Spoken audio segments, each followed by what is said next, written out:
Let's call this meeting to order. We have a quorum, so we might as well get started.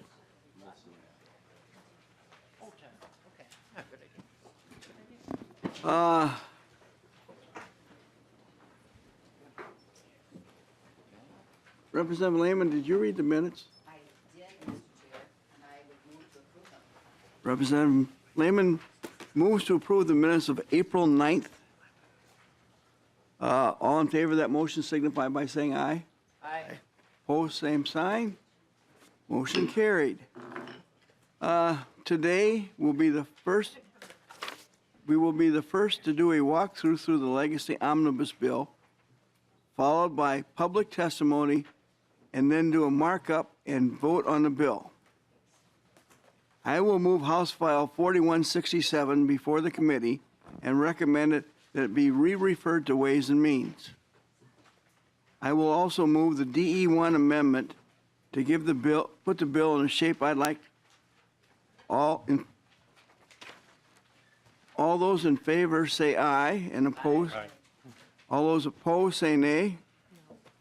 Okay, motion carries. The Legacy Omnibus Bill has 3 sections.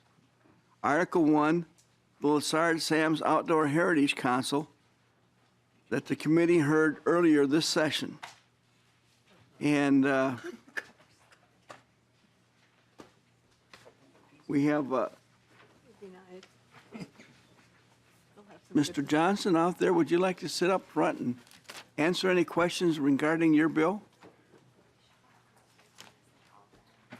Yeah, okay. Article 2 is the Clean Water Bill we heard last week. Article 3 is the Arts and Cultural Heritage section of the bill that includes Representative Green's language to clarify residency requirements and prohibit activities. $150,000 for Representative Davis Preston Historical Society project, and $300,000 for Representative Murphy's Lake Superior Center Minnesota River exhibit. $150,000 for Representative Mahoney's China Friendship Gardens project, and $50,000 for Representative Bliss's Korean War Voices program. Mr. Chairman, I don't mean to be contrary, but I don't see Representative David's $150,000.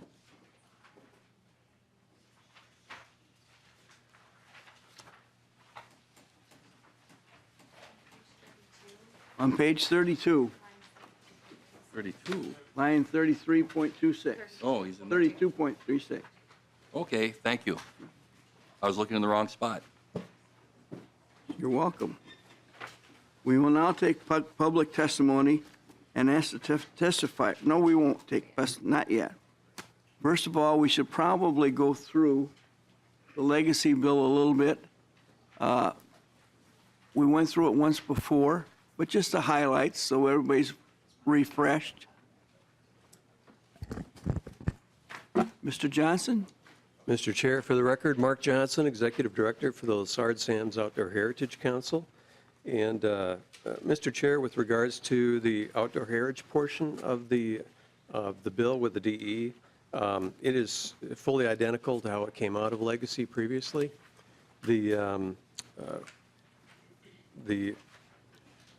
Previously, there was a handout that was given to the Legacy Council, and that really gives a great overview of the bill. Overall, the bill does about just about 102,000 acres worth of restoration, enhancement, and protection of natural resources with habitat related specifically in Minnesota. About 81 acres of shoreline will be restored or protected through this, and there's just a ton of good things that happen across the state, Mr. Chair. Sounds fascinating. I think has this bill gone through Ways and Means yet? It has not, sir. That's the next stop, that the Lassard Sam's bill will go to Ways and Means and then to the floor as a separate bill. But it'll be also included in our omnibus bill. Any questions for Mr. Johnson? Thank you very much.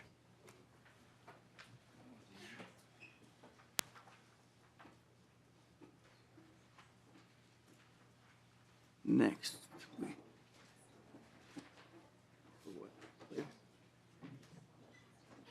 We will now take public testimony, and I'll ask the testifiers limit their testimony to 2 minutes per person. Would anybody like to start? We only have one person, Shannon Lothammer, that would like to testify. Welcome to our committee. Please give your name for the record. Thank you, Mr. Chair and members of the committee. My name is Shannon Lothammer. I'm the Assistant Commissioner for Water at the Minnesota Pollution Control Agency, and I appreciate the opportunity to testify to the bill. I'm here on behalf of the state agencies that receive clean water funding. We also work with the Clean Water Council as they fulfill their responsibilities under the Clean Water Legacy Act. And as I testified last week, these agencies meet regularly to coordinate our activities to ensure that we're efficiently delivering services to the citizens in the state of Minnesota. So I want to recognize that the Clean Water Council developed their recommendations for clean water funding for a supplemental budget through a transparent and public process. They put forward their budget first in September and then in March at a public Clean Water Council meeting, and then in the budget subcommittee meetings that the council holds. And then the governor actually put forward the Clean Water Council's recommendations in his supplemental budget proposal, which is currently introduced as House File 4355. So the current format of the legacy bill is a little different than what the Clean Water Council recommendations were, but we're certainly not opposed to the budget items that are in House File or that are in the current bill. They're all important and worthy causes, and they're all actually part of the recommendations that were made to the council. There are some changes between the governor's recommendations and what's in the current bill that I'd be happy to walk through if you're interested in those details. But I do want to note that the current file does retain all of the governor's recommended activities, and we're appreciative of that, though it's at slightly different funding levels. I also do want to note that there is an amendment that I expect that you'll be talking about in the future. This is amendment to make some changes to the language about the grants for groundwater and drinking water protection. And I do want to note for your benefit that that amendment reflects the language that was recommended by the Clean Water Council. So in case you want to know about that, I can certainly answer any questions. So thank you again, Mr. Chairman and members, and I'd be happy to respond to any questions that I might be able to be helpful with. Ms. Lothammer, I got one little question. With all this snow, I got 21 inches at home. Does that improve the fresh water in the state of Minnesota? Mr. Chair, it depends on where it runs off from and what it gets in contact with in the process. So, Thank you. Representative Wagenius. Thank you.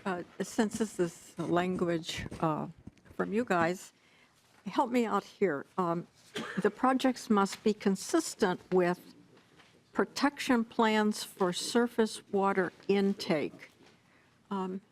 Where are there protection plans for surface water intake? Ms. Lothammer. Mr. Chair and Representative Wagenius, I don't have a list of those here. I could certainly get back to you with that information. I'd need to consult with the Department of Health on that. I'm just not. Representative Wagenius. Thank you. I'm just not aware of any. I know for Minneapolis and St. Paul, for their drinking water intakes, there are no protection plans for those. There are not many other communities, I can only think of two, that use surface water for drinking water. So there are only two that you need to ask about. Ms. Lothammer. Thank you, Mr. Chair. I'll follow up on that. Okay. Send me a copy of that too. I'm one of those. We get our water from surface drinking water too. Any other questions from the members? Representative Lilly. Thank you, Mr. Chair. Just a quick question. So it's my understanding that there's some, have you been working with Representative Torkelson? I understand like his amendment, and then there's some question that Bowser and PCA still has some language tweaking. Sounds like you're close maybe to some sort of agreement or understanding, but has that actually happened, or is it in this amendment? I guess I don't know who to ask, if it'd be Chair Torkelson or you, someone, just. Ms. Longheimer. So, Mr. Chair and members, I believe what you're referencing is the amendment to make the changes to the language surrounding the drinking water protection grants.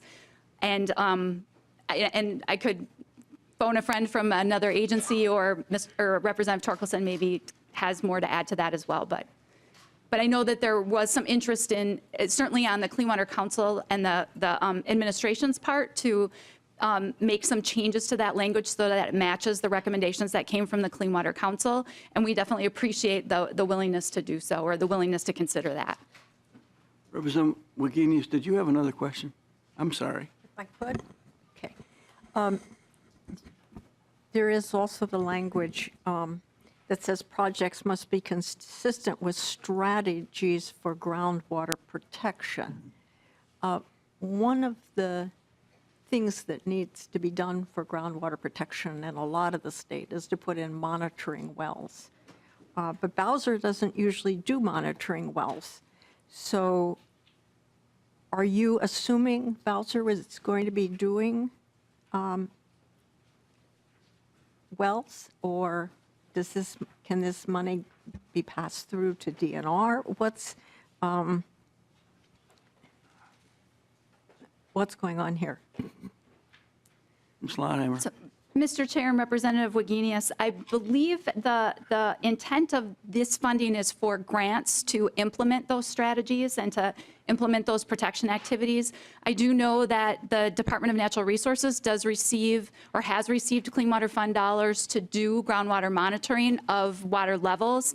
The Pollution Control Agency has received clean water funds to do water quality monitoring under the Clean Water Fund of groundwater, and the Department of Agriculture also does groundwater quality monitoring. So it's an integrated effort between the three agencies, looking at quality as well as quantity or supply kinds of questions.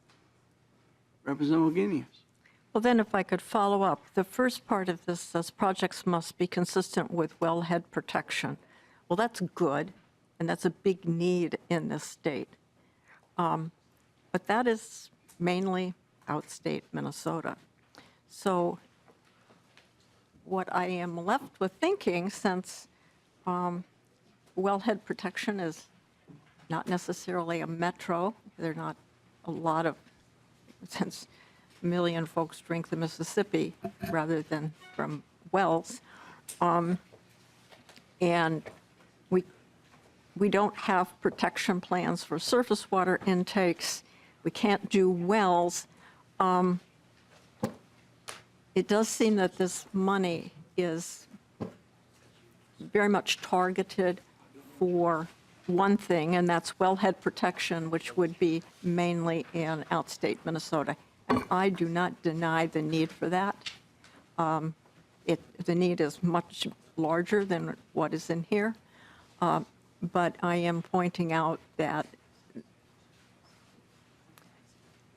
this whole bill, as presented by the Clean Water Council, is not useful for folks in the metro. It's mainly useful for folks outstate. Ms. Longheimer.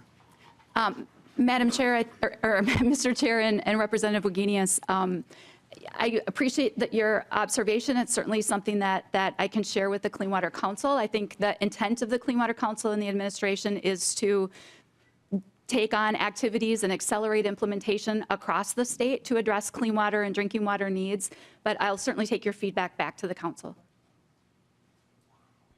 I don't think she needs to, does she? You could do it yourself. Yeah, I actually did, if I could, Mr. Chair. Go ahead. Representative. I am a non-voting member of the Clean Water Council, and I was there this morning, and I did make this observation this morning to the council. Okay. Was that a statement or a question? That was a statement. Very well. I'm sure they're paying attention to what you had to say. Anybody else have any questions from the membership? Representative Torkelson? I don't really have a question. I'd just like to make a comment. You know, as we've moved through these first 10 years of those clean water legacy funds, we've been making a steady progression toward a recognition of groundwater and drinking water issues. They really weren't necessarily part of the original initiative it was really focused on surface waters. And there's been a willingness to move in that direction toward more recognition of groundwater and drinking water issues, and that movement continues, and we'll be happy to listen to the issues, and there's always another year coming for changes within the format of this bill. Representative Wagenius. Well, since I think that comment was directed at me, I would note for the record that the Constitution very specifically said protect groundwater and protect drinking water. So for us to be moving after 10 years in that direction is not exactly what the Constitution said. Okay. That also was a statement? I think so. I was Okay. responding to Representative Okay. Torkelson. We've had discussions about this, and we will continue to do that. I think you should take it on the road, you two. I don't think so. I don't think so either. Thank you very much. Thank you, Mr. Chair, members. Is there any questions from the audience pertaining to drinking water and Clean Water Council? Seeing none. Next, we will take public testimony. Well, first, we'll have, does anyone else want to testify from the audience about any of these things? Very well informed.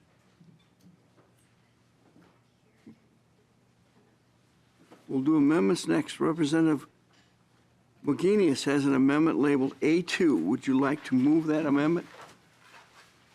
I will do that. In this A2 amendment, I was trying to get at the issue of fairness across the state. And one of the reasons,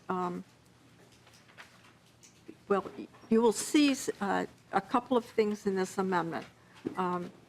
Some of the language has changed, I think, for clarification more than anything. But to make the section that is for Bowser, money going to Bowser, to make it more open for the metro area. So that is one thing I was working on doing. The second thing is the language you see on line 1.5, the B, is moving some of the money from Bowser to DNR, because it is DNR that can do some of the work, including wells, to determine how we are going to manage watersheds in the metro that are under stress right now. And there aren't plans. I wish there were, but they're not. So we're trying to figure out strategies to manage groundwater resources. So you need information to do that. In order to do good work, you need good science. And so that is what this provides for.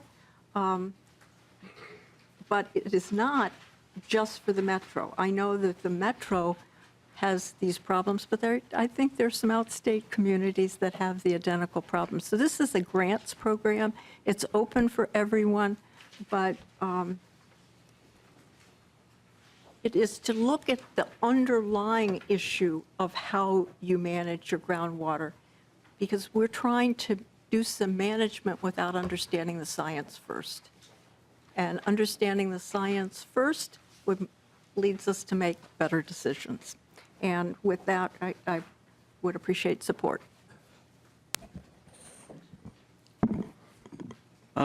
Any discussion on the amendment? Representative Well, Torkelson? thank you, Mr. Chair, and thanks for bringing this forward, Representative Wagenius, but I will speak against it at this point. It really has not been, it came about very recently, has not been discussed at all by the Budget Outcomes Committee of the Clean Water Council. I think that some of these issues can be addressed with the current language and the current construction of the bill, and we can always look at this in the future. Thank you. Any other discussion from the members? Representative Wagenius. Well, I wish that the Clean Water Council had looked at some of these issues, but they didn't. And so it is our responsibility as legislators to bring the issues up. And procrastination to protect drinking water, because that's what our groundwater is, to protect drinking water is, does not reflect on us well. We should be making that a top priority because it is a top priority for our citizens. Okay. I would, look, any other person wants to testify for this amendment? Okay, I think we'll vote on this amendment, the A2 amendment. And I'll ask for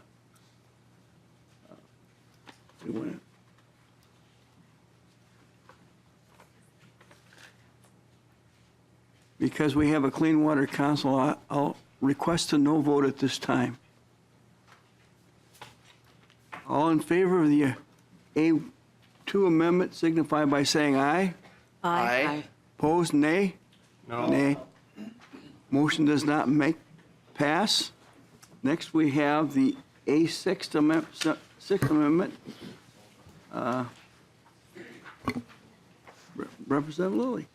Thank you, Mr. Chair. And this amendment's pretty straightforward. It's amendment it funds Preston Grain Elevator project of Representative David's directly from the bottom, the money that's left over on the bottom, instead of plucking it from or earmarking it in the grant project. So it's just the money's on the bottom line, and it just it's not against the project at all. It just kind of cleans it up a little bit and pulls it for the grain elevator project off the bottom line. And appreciate your support. Any questions about the A6 amendment about the Preston Grain Elevator? All in favor of the A6 amendment signify by saying aye. Aye. Aye. Opposed, nay. Motion carries.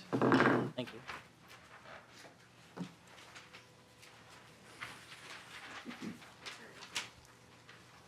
Representative Erdahl has an amendment he'd like to make, move label A8. Thank you, Mr. Chairman. I move the A8 amendment. I have two amendments today that we talked about, presented last week. The first, the restoration of or continued restoration of the Litchfield Opera House, $100,000 for that. And again, this is in light of the presentation we made last week. Very well. Any questions about the A8 amendment? Seeing none, all in favor of the A8 amendment signify by saying aye. Aye. Opposed, nay. Motion passed.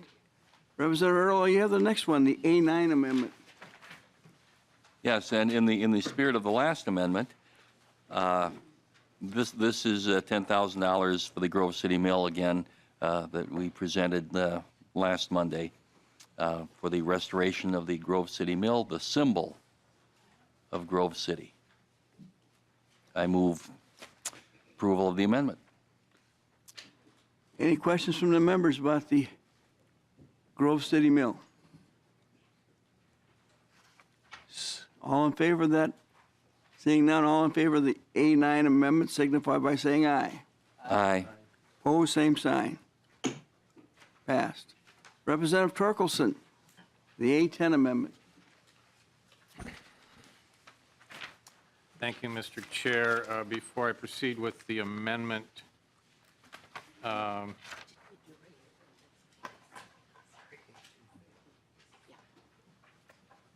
I have an oral amendment, and I would like staff to describe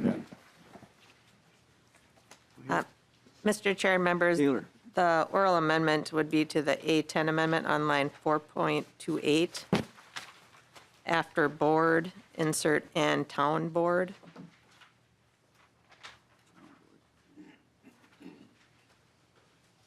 everyone understand the oral amendment? All in favor of the oral amendment signify by saying aye. Aye. Opposed, same sign. Passes. Now is the bill, is this amendment in the way you'd like to have it? Representative Torkelson?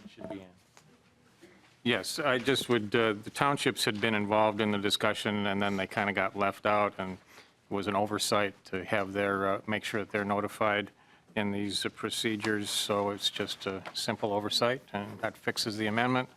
To the amendment, this is to the Lessard-Sams portion of the bill, and it's really about county notification of when projects are moving forward. Very well. Representative Erdahl? Thank you, Mr. Chair. And Representative Torkelson, I have had groups, people say to me that they might have difficulty in notifying townships. Have you anything to say along those lines, that it might be cumbersome? Not that I'm opposing this.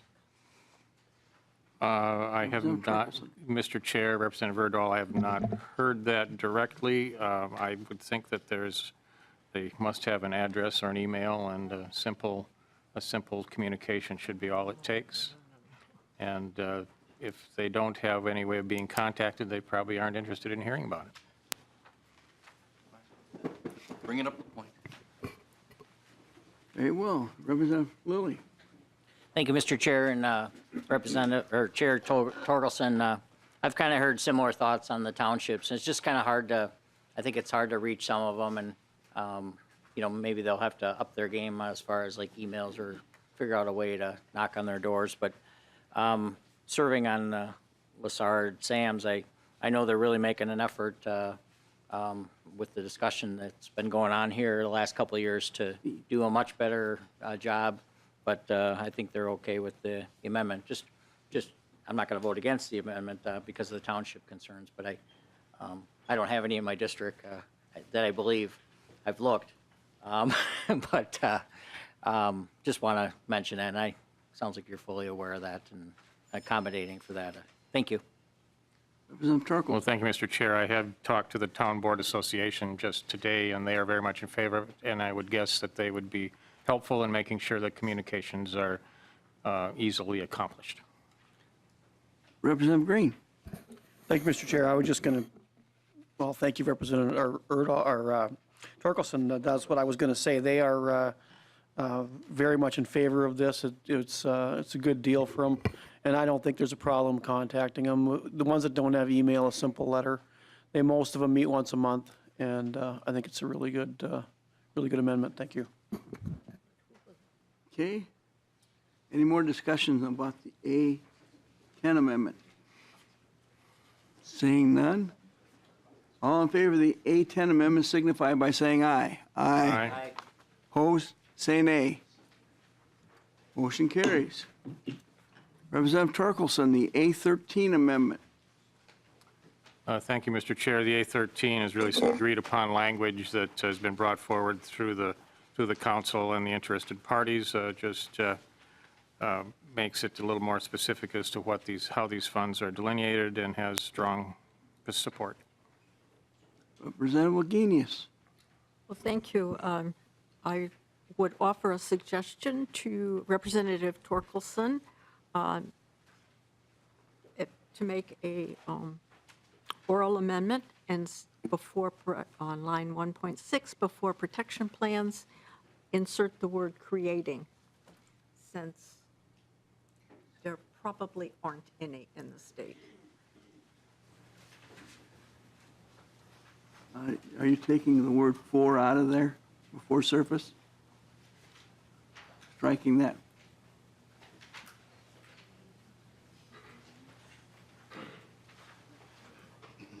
Can you repeat that amendment, oral amendment?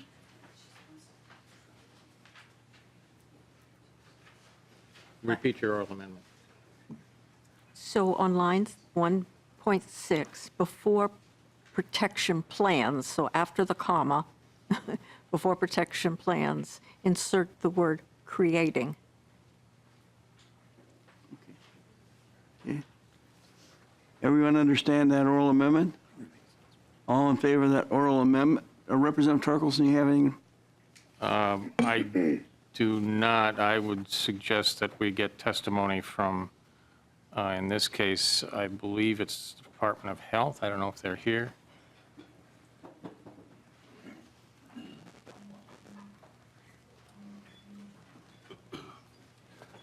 Welcome to our committee. Give your name for the record. Thank you, Mr. Chair. Chris Alvram, Manager of the Well Protection Program at the Department of Health. I'm sorry, I couldn't hear what the insertion was, the proposed amendment. Chanel, would you like to repeat the oral amendment? Mr. Chair, members, on the A13 amendment, it would be on line 1.6 after the first comma, insert creating.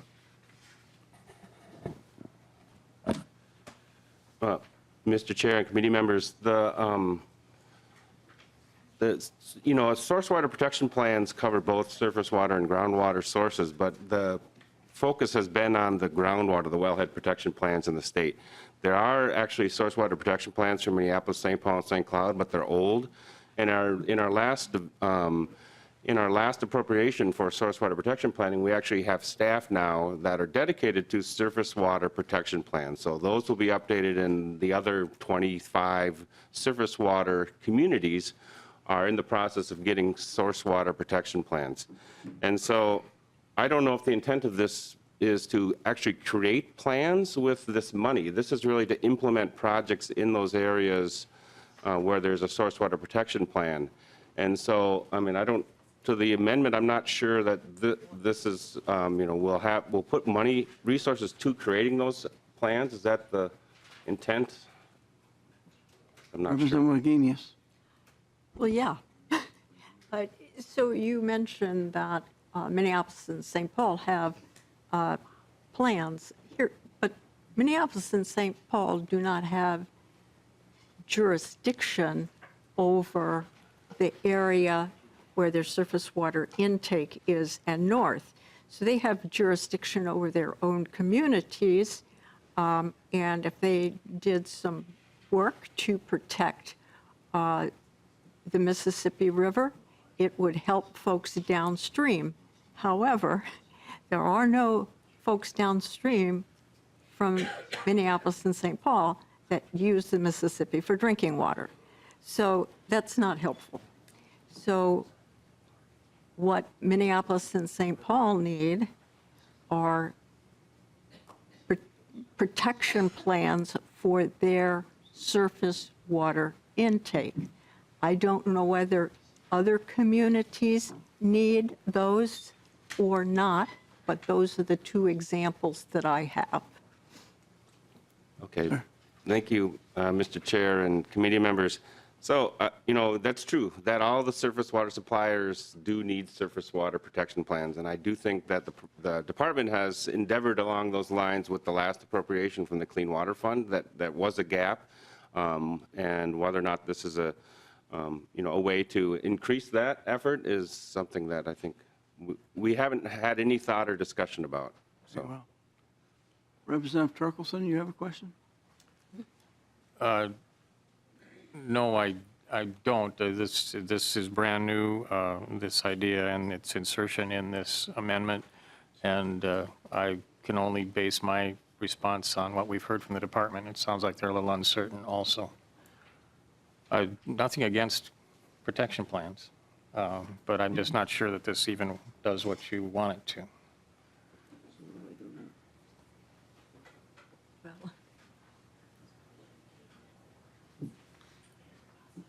Well, sounds like the department, Representative Wagenius. Well, what I want is for my communities to have surface water protection plans for their intakes. I would want that for other communities that use surface water to also have surface water plans. This just provides additional money to accelerate that process. I think that's all that's going on here. Mr. Algren, do you think this is needed now, or are you doing this? Again, Mr. Chair, I don't know that we've had any, we haven't had any time to discuss it. Certainly, there can be more resources, and we do agree that the surface water suppliers do need source water protection plans, just like all the wellhead protection plans. So, it's not really my place to turn down money to do more things that we think are valuable and needed. Again, how we would use it is, again, there's been really no discussion, and I really can't really comment further. Representative Wagenius. Council just suggested that if we go forward with this, the way I have done it is probably not the most useful, and that if we go forward, council has a better idea. And council always has better ideas than I do. So I always accept those. Representative Torkelson. Nothing? Okay. To put it at the No. end of the sentence, not, Are you going to move that? well, Mr. Chair and members, I would suggest instead of doing the amendment as stated on line 1.7 after equivalence, put or develop protection plans, or I suppose develop groundwater protection plans. well, it's surface water intake protection. It's Drinking water protection plans? for surface water intakes. Okay. Drinking water protection plans for surface water intakes. Okay, and another oral amendment. Suppose we should get those approved first. And all in favor of the oral amendment,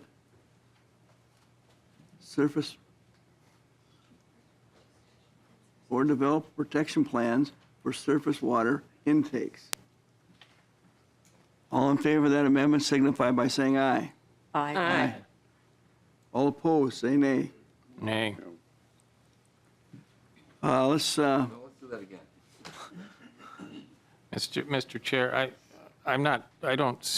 the language that exists, the last portion of it says local water management plans. Wouldn't that include surface intake management plans? If they exist. They don't exist, that's the problem. Well, he just told us they do exist. No, he's working on them. Could I hear the language one more time, Mr. Chair? okay, the language is, or develop protection plans for surface water intakes. So we're just developing a plan. Gunther needs one too. I know that. Okay? Should we have the vote again? I think it passed. How were your years? I think it did too. What? I think it passed. Thank you. So the A13 amendment as amended, all in favor of the A13 amendment as amended signify by saying aye. Aye. All opposed, same sign. Amended amendment, the A13 amendment as amended passes. Representative Lehman. Yes, Mr. Chair, I am presenting the A14 amendment. As well. And I'm really pleased to be able to do this. This amendment is based on a bill that was authored by Representative Karen Clark. It was heard in State Government Ops. And originally, the thought was to commemorate the 100th anniversary of women's suffrage. In the year 2020, it'll be 100 years since the women were given the right to vote nationally. Only 100 years ago, if you can imagine. So it's kind of an exciting anniversary date that's coming up. It'll come here before we know it.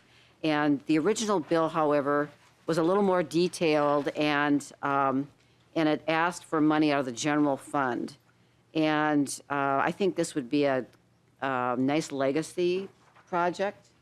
I think it would be something that's appropriate in legacy. And so what my amendment does to Representative Karen Clark's idea is to establish a commission that would be charged with creating events around the state. They would be held geographically dispersed around the state commemorating women's suffrage, with special attention paid to Minnesota's contribution to the vote, which was significant.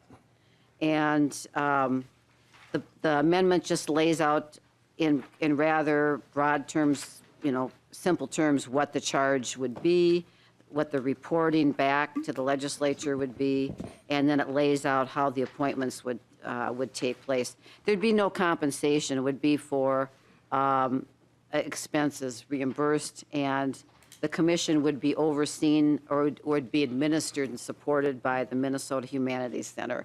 And so that's where the appropriation would go, Mr. Chair. Well, any questions about the A14 amendment? Representative Erdahl.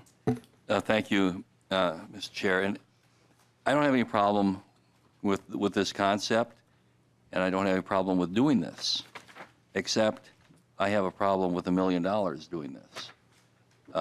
Keeping in mind, I chaired the Lincoln Bicentennial Commission, commemorating 200 years of Lincoln, and we did that for $50,000.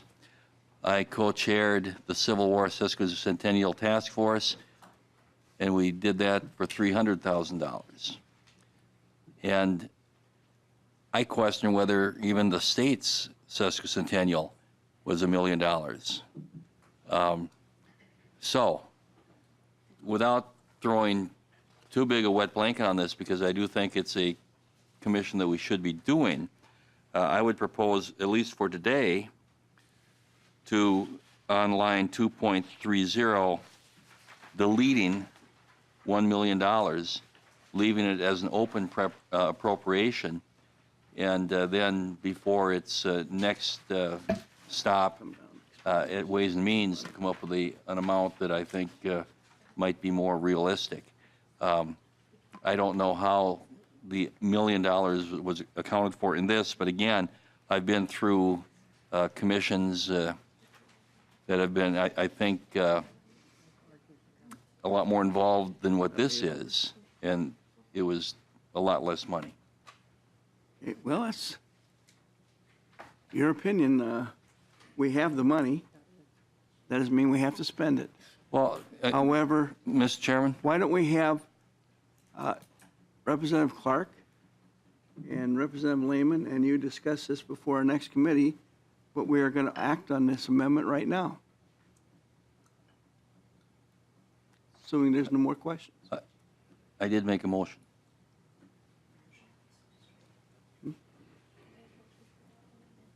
Okay. Representative Erdahl would like to have an oral amendment, and would you read? Again, Mr. Chairman, thank you. Just to leave it as an open appropriation until we can discuss this before its next stop and make a change at that point. I just think that the million might be a little bit arbitrary, and I'm not opposing this. I mean, if $1 million is what is needed to do this, then I would be in favor of doing it, but I would like to see a little more consideration before the next stop. Okay. Done the oral amendment? I'll ask for a no vote. All in favor of the oral amendment signify by saying aye. Aye. All opposed? No. Aye. Motion doesn't make it. So with that, we will, you want division? No, I'm okay. Okay. I said I'm not going to say division. Oh, okay. What's that? Okay, it's time to vote on the amendment. All in favor of that motion signify by saying aye. Aye. Aye. All opposed, same sign. Aye. Okay, motion carries. This is for the women's suffrage. I know, Okay, but I agree with Representative Erdahl. okay. Well, I suggest that, I've been on a I couple of those suggest that commissions too. Representative Clark and Representative Lehman and Representative Erdahl discuss this before our next meeting because it passed. Okay. Representative Erdahl, you're next. A16. Thank you, Mr. Chairman. And what we have, the original legislation to establish the Capital Restoration Commission came out of this committee. And they did a fine job, I believe, over the last several years in overseeing the restoration of our beautiful state capitol. That being concluded, I believe that there was a need to continue the commission in light of the future. What this does is that it reconstitutes the commission, taking out the restoration portions, but charges it with overseeing the maintenance of the Capitol into the future. If we don't do this, we are basically doing what we have done for the last, 100 years, which was pretty much let it just go until an emergency happened. And so this commission is, in this legislation, charged with meeting perhaps just once a year, but to consider the needs that might have been brought to their attention either before, through the course of the year, or at that meeting. So that's the first part of it. The second part of it deals with our new spaces in the Capitol and the artwork. And this is the provision which creates a art subcommittee, an art committee, to deal with making recommendations to the commission regarding future art in the public spaces.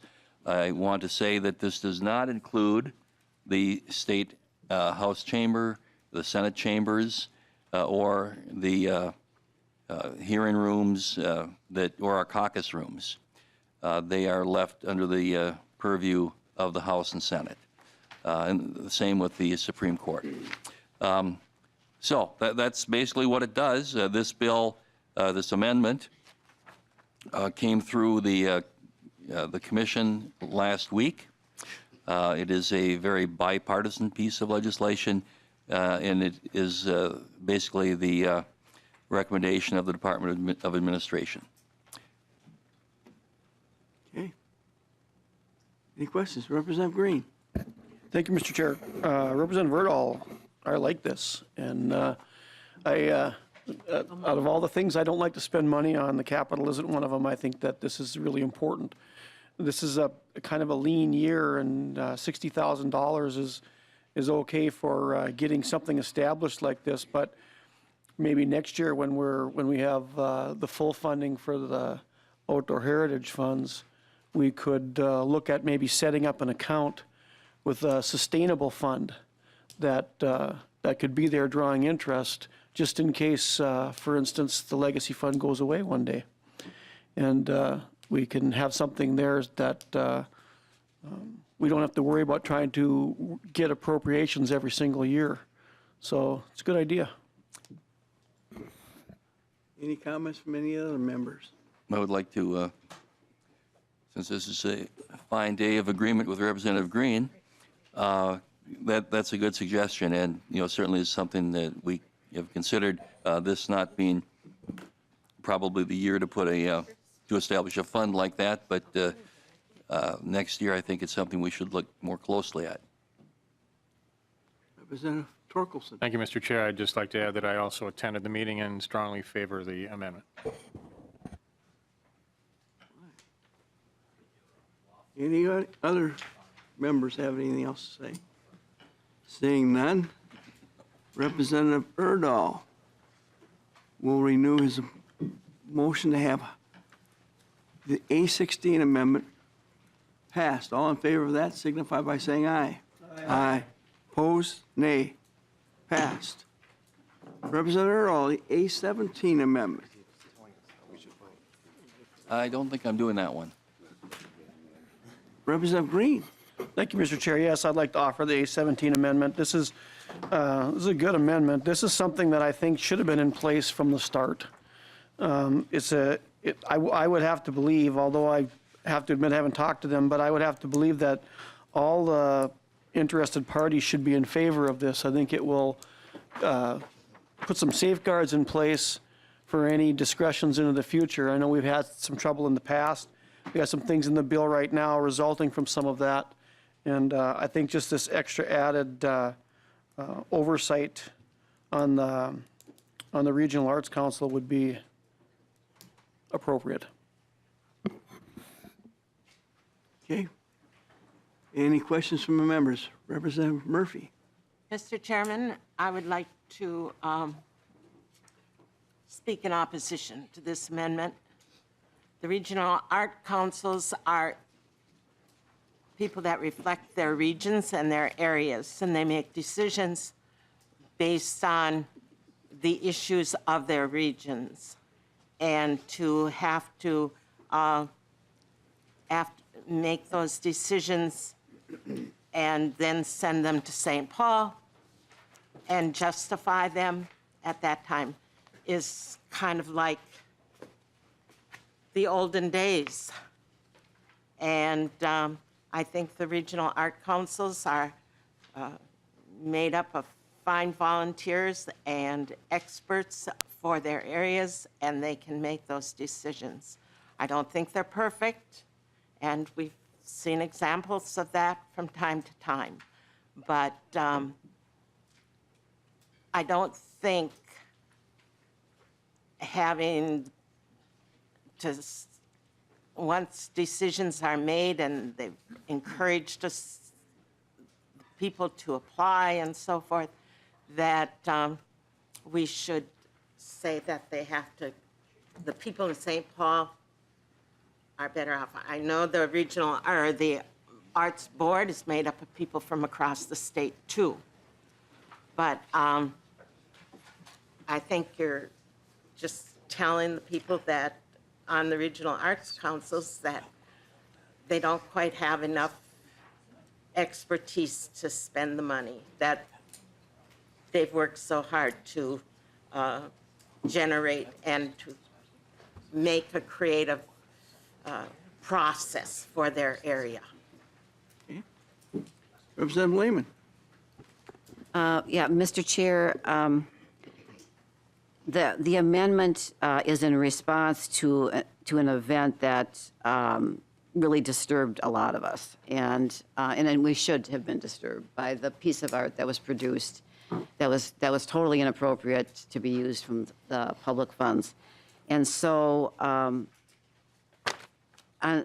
its surface, I would have supported this amendment, but I spoke with a leader in our region on the arts, in the arts group, and he's been working on behalf of the Arrowhead Arts, and in fact, it was our region that this piece of art came from.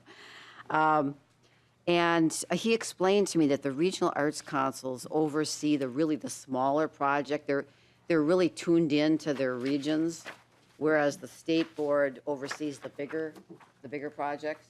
The money passes through for the bigger projects.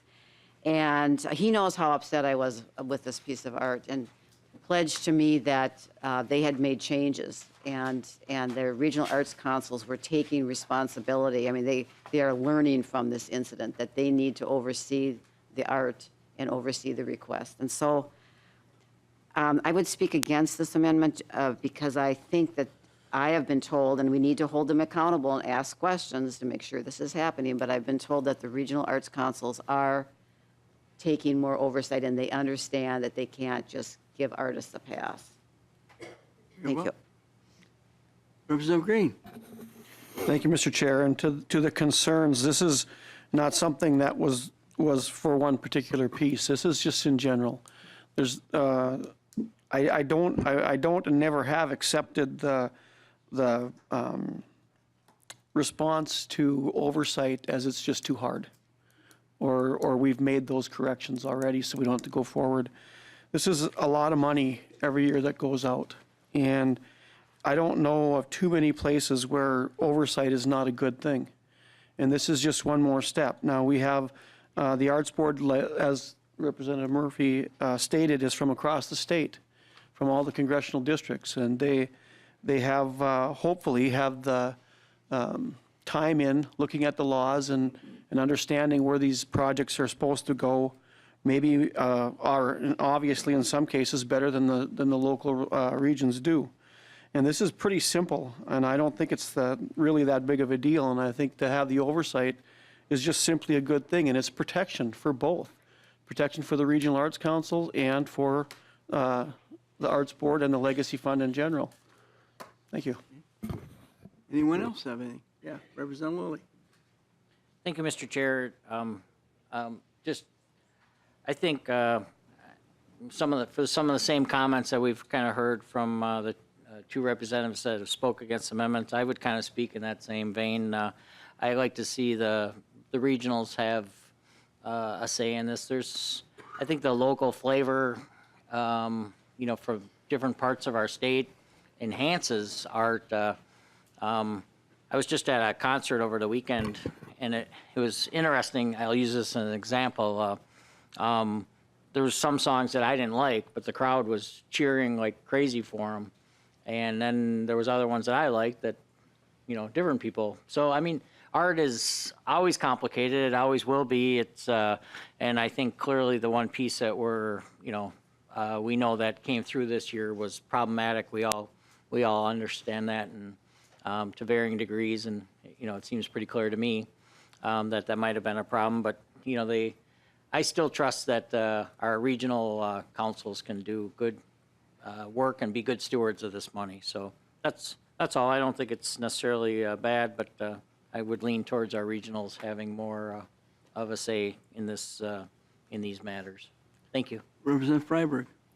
Thank you, Mr. Chair. I guess I would just point out in the DE amendment, there's already language on page 31, lines 14 and 15 that I believe is a variant of Representative Green's bill addressing the issue that I think is maybe leading to this language. So we already have that language in there to prevent similar situations. So I don't necessarily see an additional layer of bureaucracy as solving any problem. I think potentially it might just undermine the regional arts councils. Representative Green. Just one last comment, because I don't think that it's worthy of too much more discussion here, but to Representative Lilly's point, we're not taking the ability of the regional arts councils to pick their own projects. What we're doing is saying we're bringing it back to the board so that they can see if there's any indiscrepancies there that may cause either side problems in the future. So that's basically what this amendment does. Any other questions?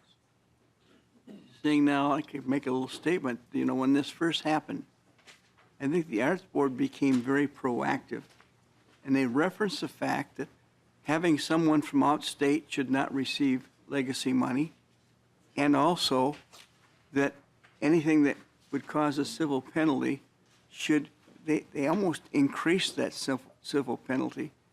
So I think they were very proactive in doing this. And I think just by that simple fact that we went through this whole thing, I think that the locals will pay much more attention to what they're doing. And I also have a lot of respect and confidence in what they do. And I'm sure the Arts Board will look at them too. So I would like to call a vote on the A17 amendment, and I'm going to vote against it. All in favor of the A17 amendment signify by saying aye. Aye. All in favor of the A17 amendment signify by, what did I say? Yeah, go that route. All opposed to the A17 amendment signify by saying aye. Aye. Amendment does not pass. And with that, let's have more discussion on the whole bill. Anybody have any questions about the Omnibus Bill, House File 4167? Any questions from the audience? Seeing none? Yeah, Representative Lilly. Thank you, Mr. Chair, and then members.